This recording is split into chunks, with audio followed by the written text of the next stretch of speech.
பிரியமானவர்களே, இயேசுவின் நாமத்தில் நான் உங்களை வாழ்த்துகிறேன். இயேசுவோடு கூட நடந்து கொண்டிருக்கிற வாழ்க்கை சந்தோஷமா இருக்குதா? இன்னைக்கு ஒரு வசனம் பாருங்க. ஏசாயா 41 ஆண்டவர் சொல்றாரு, நீ பயப்படாதே, நான் உனக்கு துணை நிற்கிறேன்.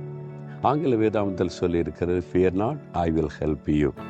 இன்னைக்கு ஏதோ ஒரு காரியத்தில் உங்களுக்கு ஒரு உதவி தேவை. உங்களுடைய படிப்பில், வேலையில், பிஸ்னஸில், குடும்ப காரியத்தில், பிள்ளைகள் காரியத்தில், ஒரு காரியத்தில் யாராவது எனக்கு உதவி செய்வாங்களா, இந்த தேவை எனக்கு சந்திக்கப்படணுமே, கலங்குறீங்களா?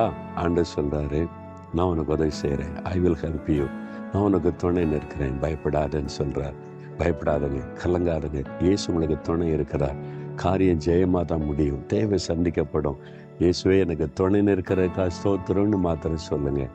தகப்பனே, எங்களுக்கு துணை நிற்கிற ஆண்டவர், எங்கள் தகப்பன், எங்கள் நல்ல சிநேகிதன், எங்கள் ஒவ்வொரு காரியத்திலும் எங்கள் துணை நின்று நடத்துகிற அன்பிற்காய் ஸ்தோத்திரம். உம்முடைய பிள்ளைகளுக்கு இன்னைக்கு உதவி செய்து ஆசீர்வதித்து மகிழ பண்ணும். இயேசுவின் நாமத்தில் ஜெபிக்கிறேன் பிதாவே, ஆமென்.